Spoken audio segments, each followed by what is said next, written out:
What's up, buddy, lovely internet movie fans, and welcome back to Cape to Commentary. I am, of course, your host, Austin Johnson, and I have a packed show full of movie news to discuss for you guys today. Stranger Things Season 5.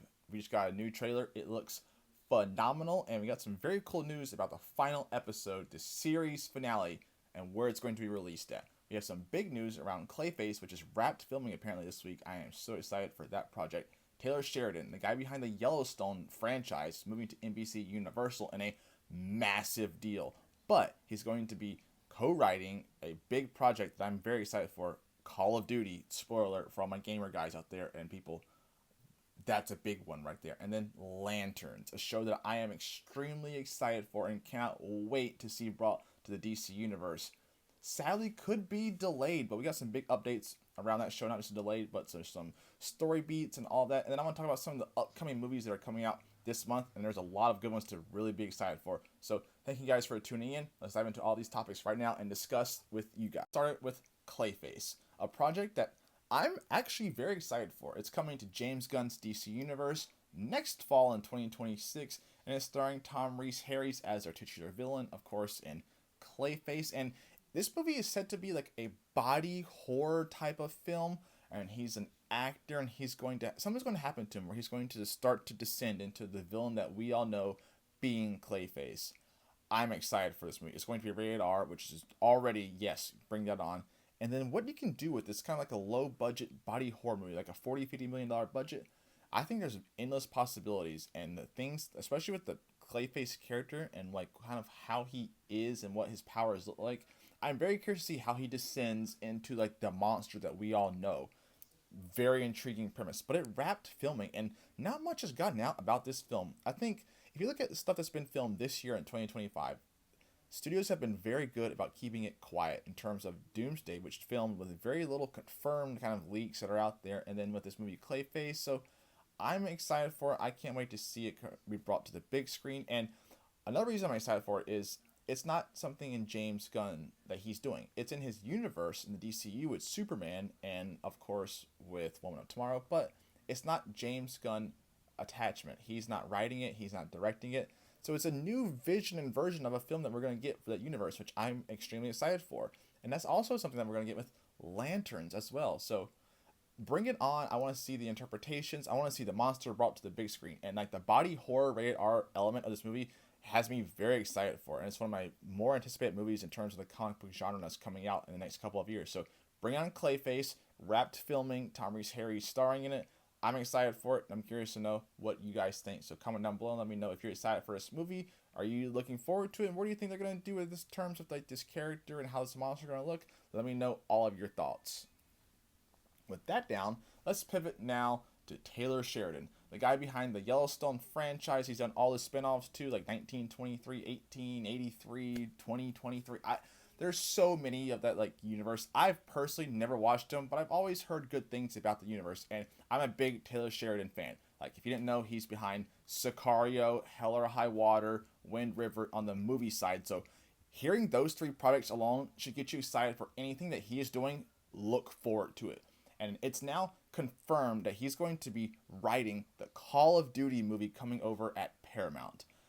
I love this news. I am so excited for this. I mean, Call of Duty is the biggest gaming franchise in the world, and you're getting a guy with the experience and like the creativity and writing prowess that is Taylor Sheridan, and he's going to be writing this movie with his longtime partner who helped him on, of course, Sicario, Hell or High Water, and in the Yellowstone. Like, that's a big deal, and I think this is a massive win. Like, especially in the movie genre for like video game adaptations. Look in the past couple of years what has come. We've gotten Sonic, which a very, very beloved franchise, the Super Mario Bros. Movie, the television side, Last of Us, Prestige Television, award-winning, Uncharted. Like, there's lots of adaptations that have really come out in the past few years that have been very good and have done wonders at the box office and critically acclaimed as well.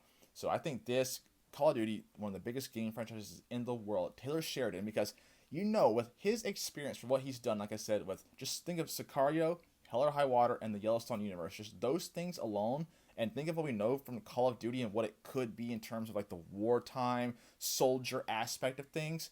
That's a very intriguing premise that has me buzzed and beyond excited for. I think this is fascinating news, and I can't wait to see how this plays out. I'm actually anticipating this movie more than when I just heard about it, because I was like, oh, Call of Duty movie, that's kind of cool. But then I hear Taylor Sheridan, like Sicario is a top 10 movie of like my favorites. I love to rewatch it all the time. I think that is a phenomenal movie. Hell or High Water, phenomenal movie. So like I said, Taylor Sheridan now attached to this, feed it to me now, because I think this could be very, very good, and I think it's going to make a ton of money. If it's good quality, just it doesn't have to be Sicario, Hell or High Water. Like if it gets upwards and almost achieves that, like one notch below, this is going to do bang, because like I said, the Call of Duty franchise is massive. The stories that you could tell, like you're not going to adapt like the video games, like just but think about this for a second. What if we get zombies? I know he's not going to want to do that. That would be dumb to do, but it's just like I trust what he's going to do with this film. I'm excited for it, and I think a lot of people will be the more that we hear about it. And then, like, especially once that first trailer hits, and if it's good, people are going to be streaming out to theaters when that eventually hits. But also concerning Taylor Sheridan, he's got $1 billion to leave Paramount to head over to NBCUniversal and start. And he can start making projects for them immediately. He still has to finish the stuff that he's contractually obligated to do with Paramount, but he can start on any movies with them right away. So I expect him to probably be announced on something in the coming months, probably into next year. That makes the most sense. And he's a talented guy. So that's a big loss for Paramount, especially when you hear that they're trying to buy like Warner Bros. So that they want that. And it seems like they kind of let their ball go with their biggest player, because he is Paramount Plus. Like without him, Paramount Plus is just trash to watch. I don't pay for Paramount Plus personally. Like I like some of the products and like the franchises and IP that is on there. I'm not going to pay for the streaming service because it's not for me. But Taylor Sheridan now heading to NBCUniversal, that's a big loss, but it's a big win for all of us movie fans with him writing the Call of Duty new movie. So let me know what you guys think. Are you excited for that? Does that get you jazzed? Like all my gamer people out there, do you think that, where do you want to see this movie kind of go? Where do you want to see the story be told from the perspective? Do you have a certain beats that you want to see them adapt? Or what kind of movie are you overall looking for? Let me know your thoughts and comments down below, and I look forward to reading all of them. Let's pivot to a franchise that has been going on for so many years now that those kids are adults. Stranger Things. I wasn't the biggest Stranger Things fan when this series first started. I was late to the party initially, but once I joined, I was in. I missed the past couple of seasons and recently just caught up within this year.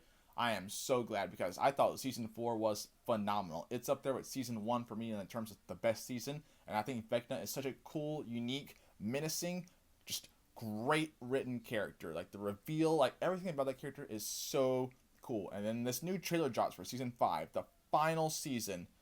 I'm back. I'm in. I am so bought in. They hooked me. They got me. I was that fish. I saw that worm. I'm there. I'm hooked. They got me for it. It looks great. Vecna, pardon me, is back, sounding amazing. Like this trailer was one of the better trailers that I've seen in a while. I just loved it. Like the tone, you can tell like it's a serious overarching thing. I think we're gonna lose a couple of people this season. It was just everything that I needed, everything I needed to see, everything that gets me in the mood for Stranger Things. And we're only a couple of weeks away now. We're a few weeks away from the opening batch of episodes. Of course, we're getting into 3 disbursements, I believe. Like the first one is Thanksgiving. I want to say then Christmas and then New Year's. And big news, that very final episode is going to be a theatrical released episode. I will be there in theaters watching the series finale of Stranger Things that face off against Vecna 11 versus that monster, that demon. Like I'm here for it. I'm there in theaters, but in seat for that. I can't wait to see that tail off and that matchup. It's going to be phenomenal to watch. In theaters alone, it just pumps me up so much. But like I said, this trailer got me so hyped. I'm ready for it. I can't wait to see it. This is going to break all the Netflix streaming numbers, I imagine, when season 5 premieres in November.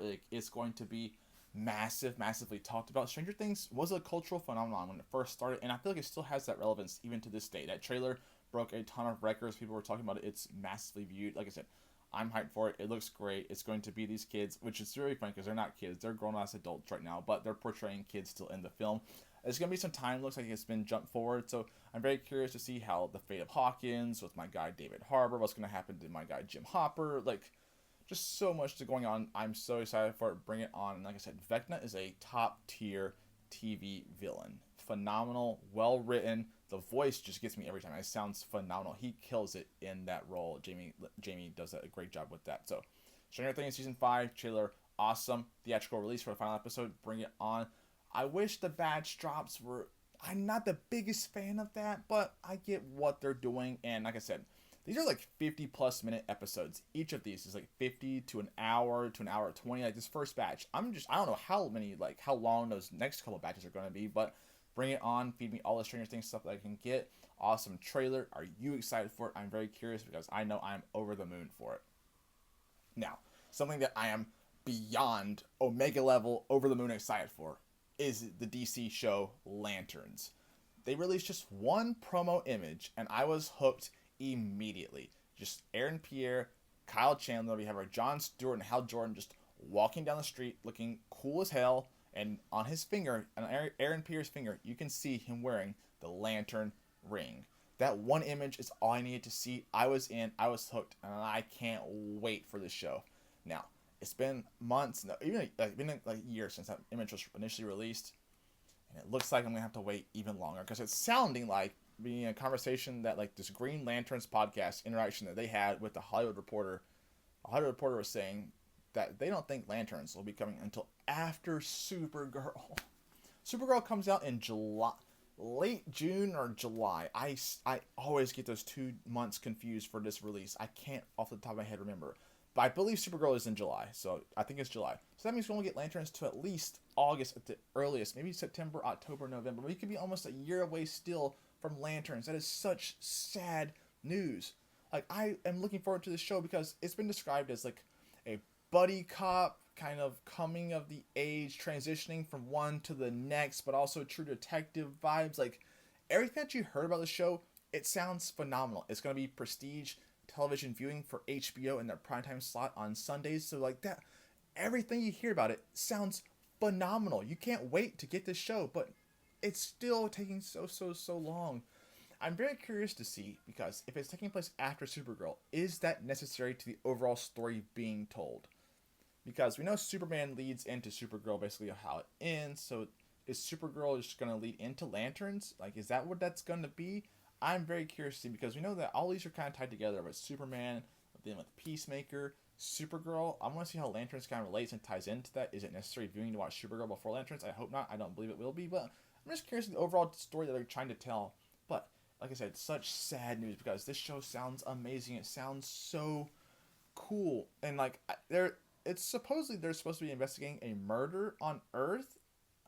Whose murder? Like, is it just a disappearance actually? Like, because I don't think they would kill off like another Green Lantern like Guy Gardner. I don't think we'll be interested in Kyle Rayner yet. So like, is it just like the disappearance of people being put on salvation perhaps? Which I think that could make sense, because if they're like, hey, one of our lanterns went missing, Earth doesn't have a Green Lantern to protect it anymore, Guy Gardner is gone, he's been put on salvation, they'll investigate that. Our metahumans are being like kidnapped and they're disappearing. Like, I don't know, but this is like intriguing aspect, and there's so many good stories you can tell. And like I said, Jon Stewart, that's my Green Lantern. He is cool as hell. I grew up watching the TV show. He was awesome. He's an awesome character, and he represents some very cool aspects in terms of why he doesn't wear a mask and overall his character. Like I said, Jon Stewart is a phenomenal character, and I'm very excited to see Aaron Pierre, who I think is immensely talented and an actor portraying him. Because we also found some details that Jon Stewart is going to have that architect background and marine background as well. So, like I said, that's why he creates some like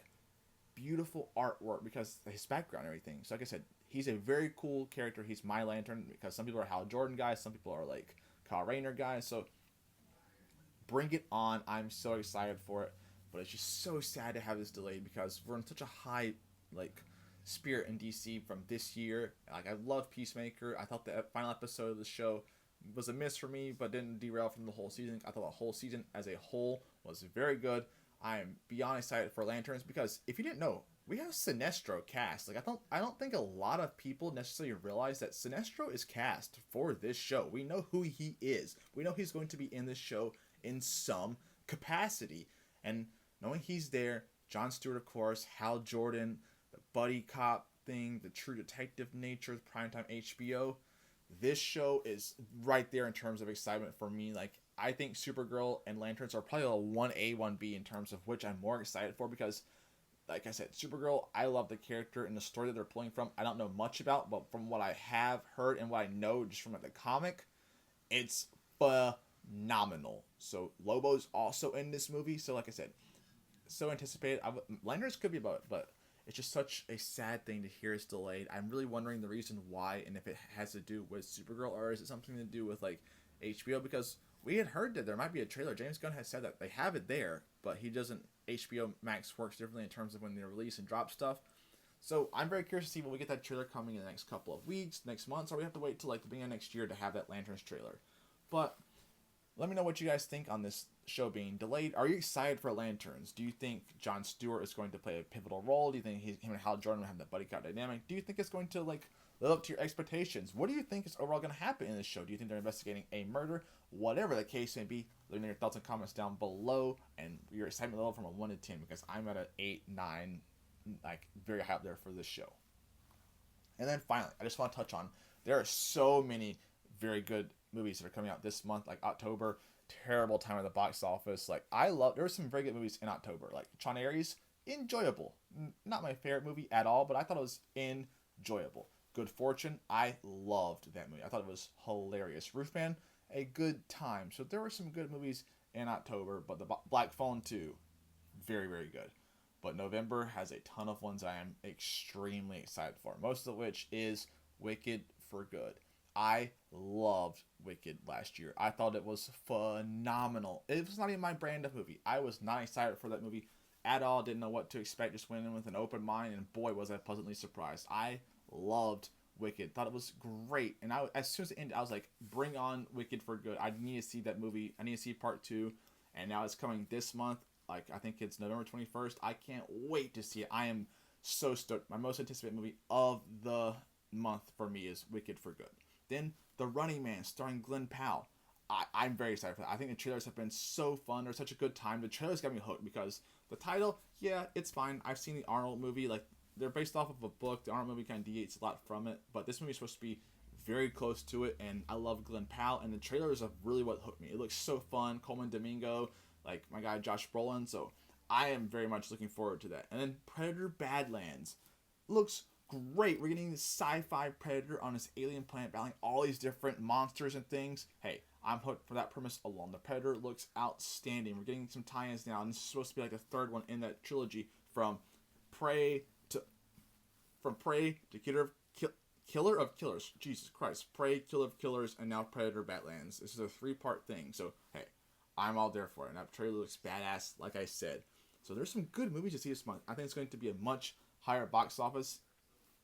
If I had to guess, Wicked for Good is going to easily win the box office for, like, I believe. I think Predator Badlands could have a big opening weekend. It's looking like a $40+ million opening weekend. So nothing to poo-poo on at all. But Wicked for Good, I think, is clearly the front runner to win this month. And then we all know the beast at the end of the year, Avatar. So that's going to win the whole year probably with how much it's going to make. But November, it's a good month for movies. It's a good month for all of us food fans. I'm a huge Thanksgiving guy. I can't wait for that. But that's all that I have for you guys today. Let me know your thoughts and comments down below on all the topics discussed. Did I miss anything that you want to hear in terms of the realm that I just discussed in this nature? And I will see you guys here next Tuesday at 3 p.m. for more movie news. Again, this is Cape Commentary. I am Austin Johnson. Love you guys, and see you next Tuesday.